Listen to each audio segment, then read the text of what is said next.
Hey everyone, here with another Dragons of Tarkir draft that's about to start. That is 2 packs of Dragons Tarkir, 1 pack of Fate Reforged. We'll the draft will be starting any moment. We're just waiting for a few more people to populate the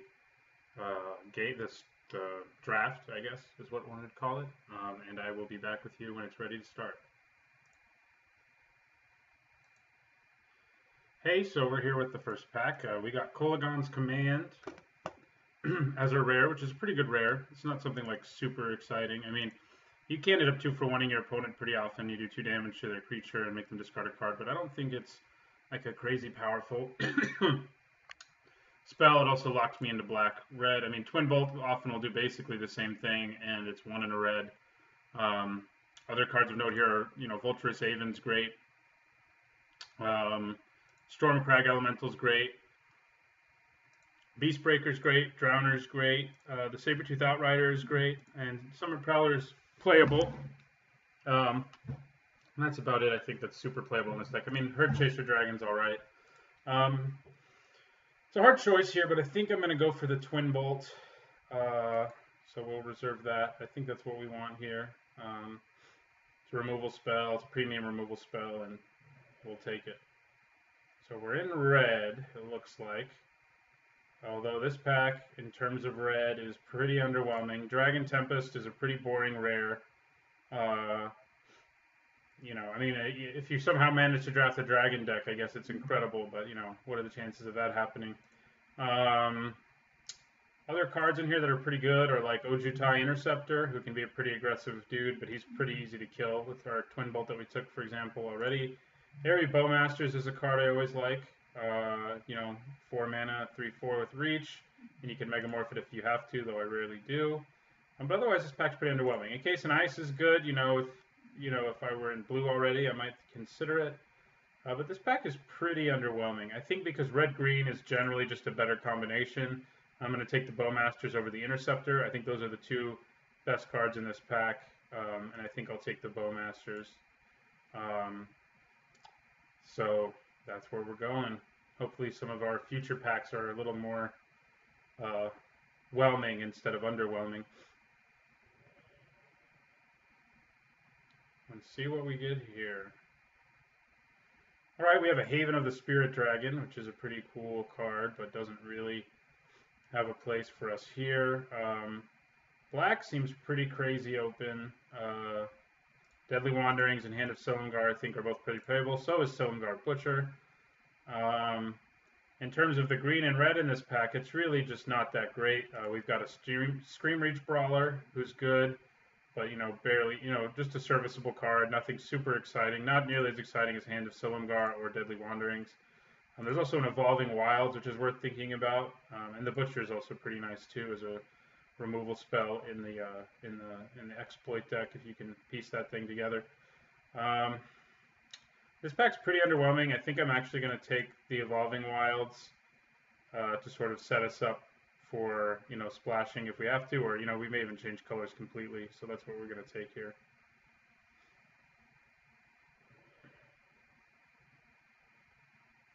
The pieces for a dragon deck, I guess, are here. Okay, well, that's a really good card. That's still here. But like I was saying, the pieces for a dragon deck are still here in the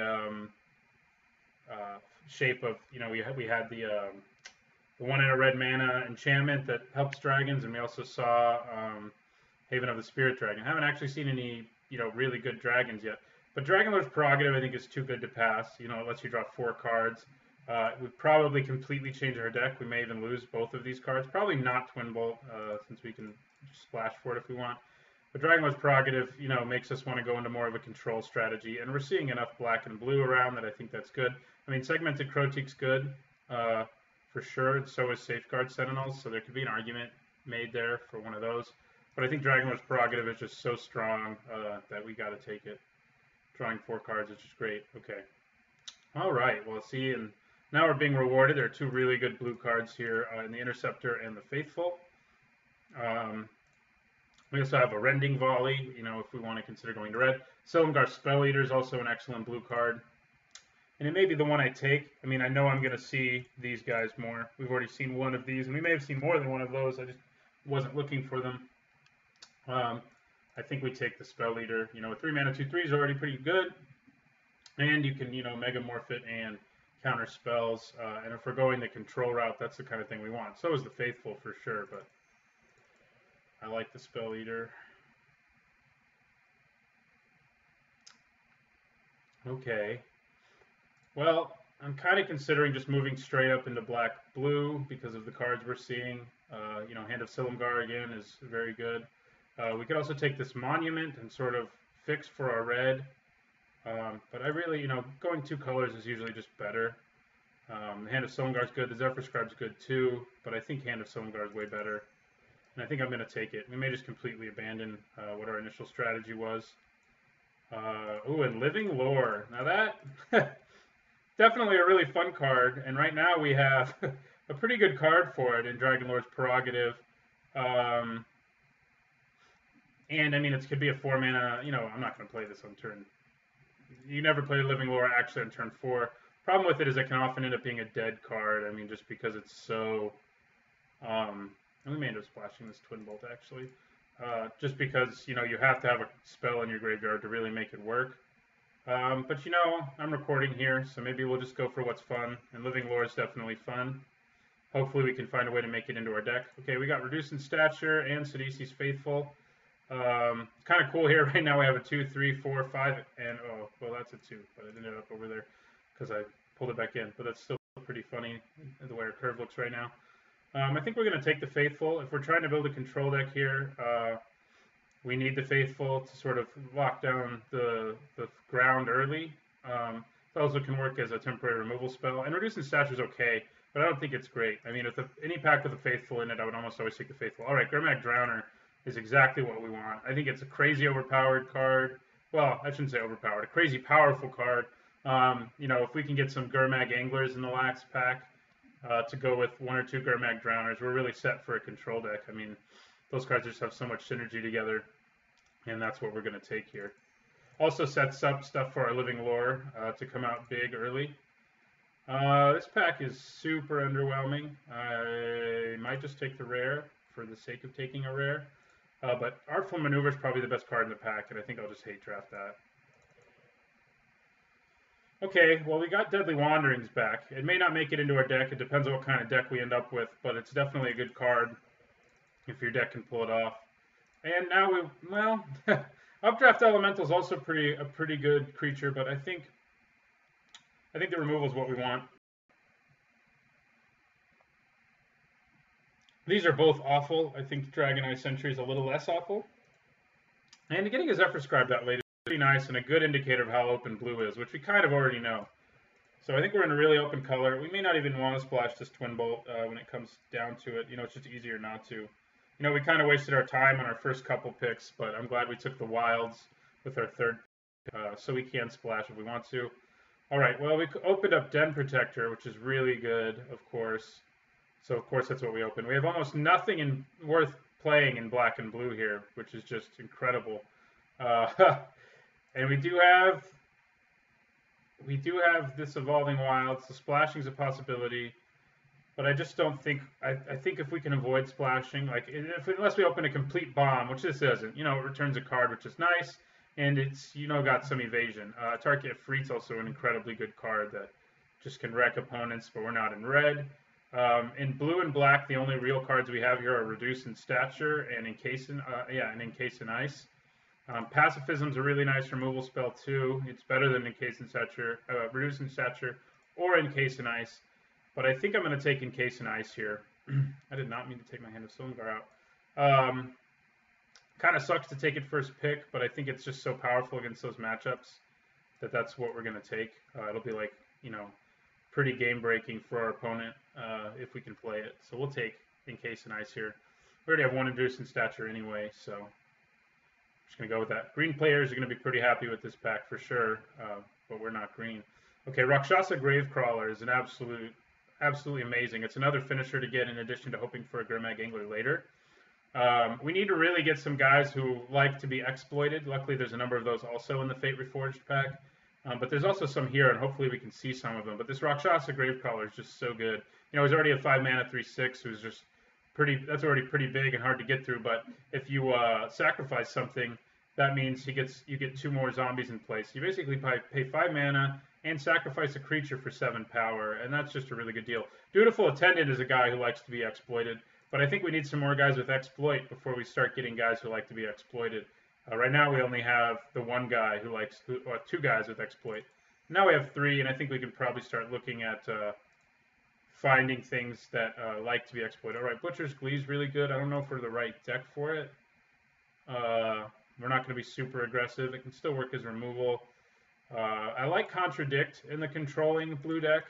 It can really swing things in your favor. But I mean, there's 2 in these pack, and I bet 1 will make it back to me.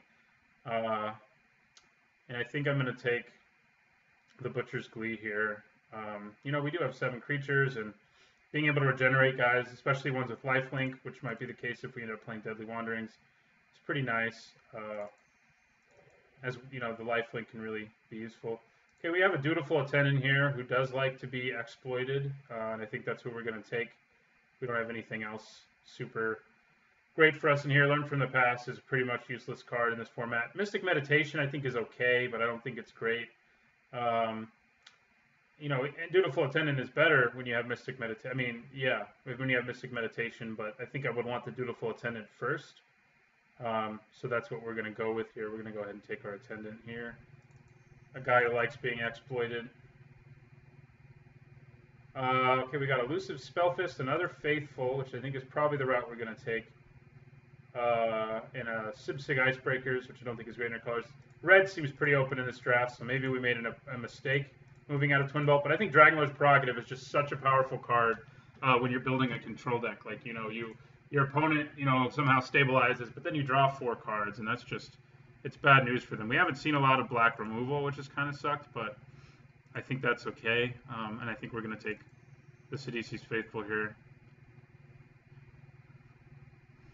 Okay, Ojutai's Breath's pretty nice, and I think that's probably our pick here. Mind Rot could also be nice, but I think Ojutai's Breath is more main deckable. Mystic Meditation, again, is all right, but we have a much better card draw spell. And I actually think that the instant speed ones are all better. Like Enhanced Awareness and Fate Reforged, I'd rather have as well. Taigam Strike isn't really what we're looking for, but we'll take Ojutai's Breath. It's fun with Living Lore, too, so we could have some fun here with the Living Lore. All right, Anticipate is a nice card draw. White's pretty open, too, it looks like, but I feel like blue's actually really open. I mean, with some of the stuff we've picked up. Defeat is also tempting, and it may actually be the pick now that I'm thinking about it. We don't have a whole lot of removal right now. It's just like straight up removal, and I think we'll take Defeat. I don't think it's super great, but I think we need the removal. We need to get some before we get to the last pack. All right, the Tomb Shell is probably what we're going to take here. He's pretty great in a slow deck like this one, where our goal is going to be to, you know, win with our Rakshasa Gravecrawler or win with a Gurmag Angler. And I think that's what we want here, is just a big 1/6 who can just sort of, you know, and with Butcher's Glee, he's also pretty good, who can just sort of lock down the ground. And that's who we'll take. All right, well, not a whole lot for us here. I don't like Durgar Nemesis at all. I mean, it does give us a 3-drop, which is nice. And maybe I'll take it. Maybe it makes a deck, I guess. I was thinking about just hate drafting Dromoka's Gift because I think it's the best card left in this pack, but I think I'll take this. Hope I don't have to main deck it, but if I do, it's not. I guess it's not completely awful.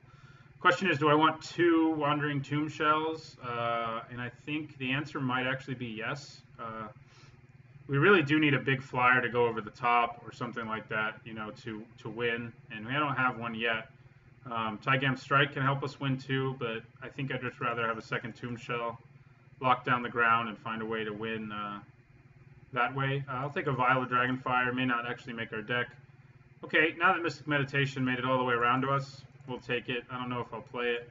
And we'll take an Ojutai Monument. Who knows, maybe in our last pack. Our Cunning Breeze Dancer wouldn't be bad either as a finisher. Actually, I think that's in this pack now that I think about it, not in the next pack. So, all right, the first pack's over. You know, we have a lot of cuts to make. I don't think it'll be that hard to make them. I think the Vial probably won't make it. The Encase in Ice, I'm probably not going to main board. I don't have enough filter effects to make it worth main boarding. Although I think it is, I didn't mean to put Grave Bridge in there at all. Although I think it can be main deckable. Mystic Meditation might also not make it. Okay, so we do have removal here. We also have Flame Rush Rider, who is great. I mean, but not for us. I don't think. Shockmaw Dragon might be a nice finisher for one of our colors too, but maybe we can get the black or blue dragon, which would be nice. You know, red has some nice removal here, but we also have a Dowsing Gloom, which is nice. I think it's the card for us. Jeskai Runemark really isn't what we want. This pack really is, you know, we have 3 cards total in our colors, so it's really underwhelming for us. And we'll reserve this. This card does have a lot of playables if you're in the right colors. I mean, Harsh Sustenance is great if you're in the right colors. Flame Rush Rider, Shockmaw Dragon, Abzan Sky Captain, Archon Cleric, Bathe in Dragonfire, Dowsing Gloom, War Flayer in the right deck are all pretty good cards. And most of the rest of them are like fringe playable, you know, like Jeskai Runemark sometimes, Martyr Shadowspear sometimes. This is a pretty strong pack. I mean, just not for us, really. Hopefully we get past a Siege in one of our colors or something like that. But the removal's nice. We really want to see his Gurmag Angler. We don't see him here, but we do see Mistfire Adept, who's crazy good. We also see Whisk Away, which is tempting. But I think, and we also see Jeskai Sage, who likes to be exploited. But I think Mistfire Adept is easily the strongest thing here. We definitely lose a Wandering Tower Shell and a Mystic Meditation. We don't want those. You know, now we have a Mistfire Adept who can help us win games. No Gurmag Angler, another good red card. In terms of black and blue here, there's not much. We can Rakshas's Disdain. It's pretty good with our Gurmag Drowner. We only have 1 though. It's probably going to be a sideboard card, and I think we take that. Still no Gurmag Angler. We do have a Scoured Barrens, but we've seen both Spirit Dragon lands. I think I'm probably going to take Enhanced Awareness. We've really had a hard time seeing black removal, though, in this draft, which is pretty bad news for us. Maybe I should have taken that Whisk Away. Hopefully we see another Whisk Away or 2. I don't think we want Frostwalker. That's not really the way our deck's going. Will of the Naga, I don't think we want either. I think more card draw. We just got to out-card our opponent. It's another good card with Living Lore, too, which will be fun. Okay. We see a Whisk Away here. We see a guy who likes to be exploited. I think we take the Whisk Away. We're pretty desperate to buy time for our deck. Sipsig Muck Draggers is also worth considering, but like right now, in terms of creatures we could get back, we don't have any super amazing finishers other than our Gravecrawler. And I think we just need to stall the game until we can Whisk Away. I mean, okay, well that's good news. Getting an Aven Surveyor is great this late, so blue is pretty open. And I'm glad to get a Surveyor. He's good. It's a great card. I think it's a foil one too, right? Yeah, it is. So, bonus. See what we have here. Okay, Jeskai Sage is great. We have another Whisk Away, but I think I'm set between the Whisk Away and the Aven Surveyor. And the Jeskai Sage is a dude who really likes to be exploited, and it's good to get one of those this late. It's also a 2-drop, which is nice. Man, I really would have liked to get a Gurmag Angler. We haven't seen one. That was kind of what I was holding out hope for. You know, he's common, so it wasn't like crazy to happen. Okay, we'll take Right Into Being here. Another good blue card. Although Lotus Path Djinn, we already have 11 spells, and I think the Lotus Path Djinn's another potential win condition, so never mind. We're going to go ahead and take a Lotus Path Djinn. He'll get Prowess a lot in our deck. Pretty much nothing for us here. This is the kind of time when you take the best available card, which I think is probably Harsh Sustenance. Chances are no one's in those colors, but we'll just take it, keep someone else from getting it. A 2-drop who fills our graveyard might not be bad. We do have things that like our graveyard, like Living Lore, which I'm going to try pretty hard to fit into this just to make this. That'll make this draft more entertaining, I think. We can also get a Rune Mark, but I don't think we want that. Another 2-drop is nice. You know, it's an early blocker, fills our graveyard. We don't have any Delve, but we have Living Lore and Dutiful Attendant, both of who are happy. We're not going to end up playing that Monument. Both of who are happy with things in the graveyard.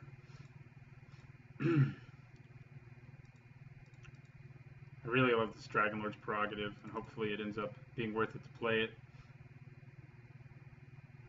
And I love Living Lore too. I haven't gotten a chance to play it in a draft yet, but I think this is probably the deck for it, if we can pull it off. We do have, you know, a good number of 3 and higher converted mana cost spells.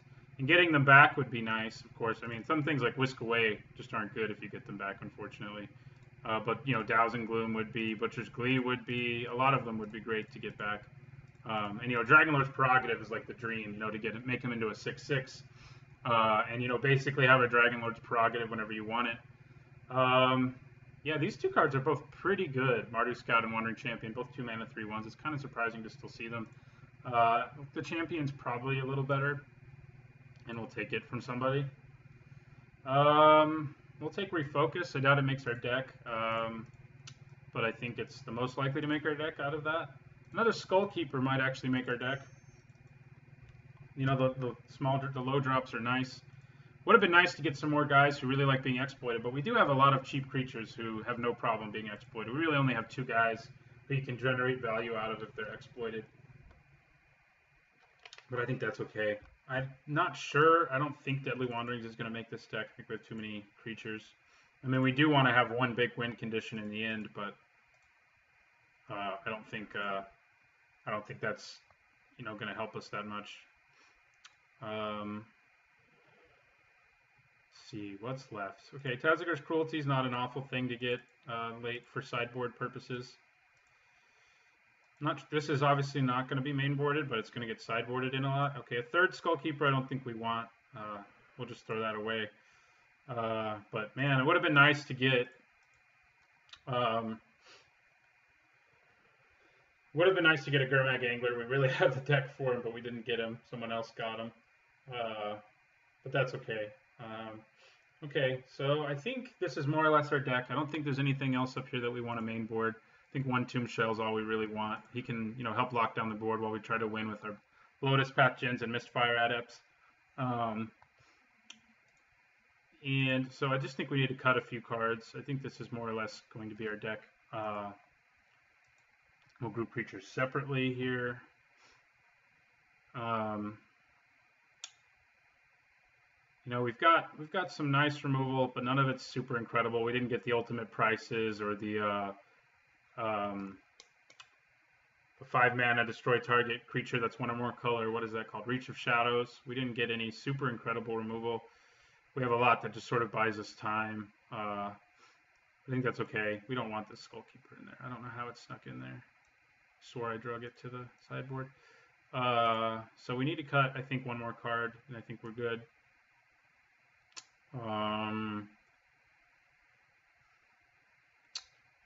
Question is what we cut. I really, you know, maybe I'm forcing things by playing the Living Lore, but, you know, I'm recording for you guys, and I think, you know, playing Living Lore would be really cool. It's something, you know, that's fun, you know, and it'll be fun to watch if we can pull it off in the right situations. And we have lots of ways of putting cards in our graveyard for him to eat, and that's nice. So, yeah, he'll be pretty fun. And you don't have to sacrifice him when he... Oh, I lost him. You don't have to sacrifice him when he does combat damage. You can choose to. You know, it depends on the situation, but sometimes you may not want to. You know, if he's a 6/6 on turn 4, I might not sacrifice him to draw the 4 cards. I may just try to go for the win with the beef there. We also have Aven Surveyor as a removal spell. I forgot. Our weakest creature is probably the Tomb Shell, but I mean our least playable creature, I guess I would say. The Skullkeepers are arguable, but I think we need, you know, some more low drops that can be exploited. So I don't think I'm going to cut any 2 drops. I think my 3 drops are all good enough anyway. And I think Lotus Path Djinn is definitely staying in. Living Lore is staying in. I would probably leave it in even if I wasn't recording. I mean, I think this is the right kind of deck for it. The Drowner is great. The Adept. These 4 drops are all really great. Our 2 5 drops are really great. And I don't think I want to cut a spell, although maybe Ojutai's Breath. We're not going to be super aggressive, but you can also use it defensively. I mean, I think it's more effective offensively, but you can use it defensively to slow your opponent down. You know, and make it so you can get out your win condition, you know, whatever it is, a Lotus Path Djinn or a Mistfire Adept or a Gravecrawler. It can also help you swing through for the win. So it's hard to say what should be cut here. but I think it's going to be Ojutai's Breath. It's one less card for a Living Lore, I guess, but cards are going to be in our graveyard for the Living Lore, whether from Skullkeepers, Gurmag Drowners, Enhanced Awareness. So I think it's worth it. Or just, casting cards from our hand works just as well. So I think we cut Ojutai's Breath. I think I like all the creatures we have. We got lots of ways. Although, having 2 Sidisi's Faithfuls, maybe the Tomb Shell is what we cut here. I think it is now that I think about it. I have lots of guys with big booties, and the 2 Sidisi's Faithfuls can lock down the board for a long time, the ground anyway, and the Gravecrawler can help as well. The Drowner is also, as 2/4. So I have lots of ways to gum up the ground while trying to get to a way to win and more removal and so forth. So I think that's what I'm going to go with. I'm not super confident about this deck. We didn't get to put together like the super great blue-black exploit deck, and maybe we should have stuck in red. Kind of looked like we should have. Green never really looked open, although we did open that Den Protector. But I think maybe we should have stayed in red. But it's we had really only ended up with playing 6 black cards, and that's really not. Although maybe Deadly Wanderings is what we want. With all the exploit we have, we may end up with only 1 creature in play, and this could be really nice. It's also not something I've ever played, but I feel like it's too often going to be a dead card in this deck. If we had a deck just like jam-packed with removal and maybe 8 or 9 creatures that were all like really, good win conditions, or they don't even have to be that good if you have Deadly Wanderings, but I don't think we want it. I think this is what we want, and we're going to try to, make the game go longish and beat our opponent that way. Unfortunately, other than reducing stature, we don't have a way of dealing with a huge bomb, but I think that's okay. And I think our deck's way more blue than black, and Magic Online sees that. Let's have a visual of that. Okay, yeah. I don't think I quite want the split that Magic Online wants me to do. And I think I will put in Evolving Wilds. The fixing doesn't hurt. I think I'm actually going to go to 10-6 because we do want to be able to play our Hand of Silumgar on turn 2. We do want to be able to play Defeat when usually on turn 2 as well. So I think 10-6 is good with the Evolving Wilds, being a source of each when we need it to be. So I think that's what we're going with. That's going to be our deck, and we'll see how it goes in the rounds that we play. So